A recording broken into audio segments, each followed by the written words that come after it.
ఒకతను product oil ఎక్కువ ఉంది రేట్ అన్నాడు ఒకతను. ఇది వెంటనే డబ్బు వచ్చేది కాదని ఇంకొక అతను అన్నాడు. ఎక్కడోళ్ళు అక్కడ వచ్చిన వాళ్ళు అందరూ నిలబడి లేరు. ఇట్లాంటి పేద బిడ్డలు చూస్తే ఏమనిపిస్తుంది చెప్పండి? భూలక్ష్మి మేడం 90,000 చెక్ కట్టి ఏంటి అసలు చెప్పండి? ఇంత ఆనందమైన లైఫ్. నాకు తెలిసి వాళ్ళు పెళ్ళైన తర్వాత ఇదే నేను ఆనందం లైఫ్ ఈరోజే నేను అనుకుంటున్నాను. ఫస్ట్ ఆనందం మీ అందరితో.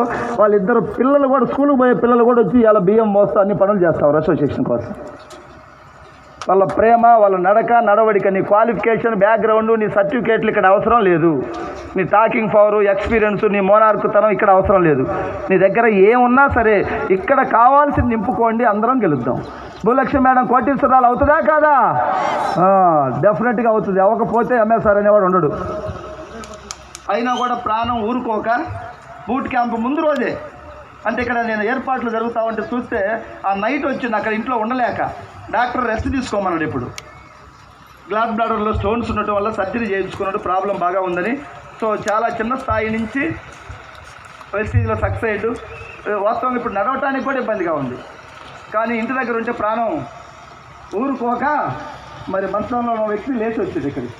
సో ఈ అసోసియేషన్లో ఒక నీకు పరిచయం చేసుకోవచ్చు, చెప్పు నీ పరిచయం చేస్తా. Good morning. నేను ఒక 2 minutes మాట్లాడాలి అన్నా.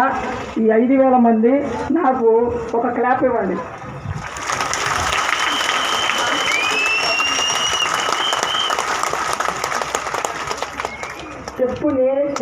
నేను బాగున్నాను, నేను చెప్పిన మీరు బాగలేదు.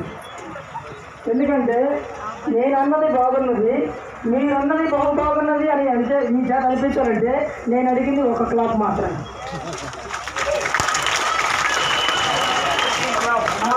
నేను 1, 2, 3 అంటాను, మీరు నాకు ఒక క్లాప్ ఇవ్వండి. ఒక క్లాప్ కరెక్ట్గా వచ్చిందాక గురువు గారికి మైకి ఇవ్వండి. 1, 2, 3. నేను అడిగింది ఒకటే అడిగా. एक क्लाप है. 1, 2. నేను ఆరోగ్యంగా ఉంటే అర్ధగంట సేపు నాన్న స్టార్టింగ్ నవ్వించగలను, కానీ నేను నవ్వితే నాకు చాలా డబ్బులు. అది ఎక్కడి నుంచి ఇక్కడ 10 కుట్లు పడ్డాయి, 15 రోజులు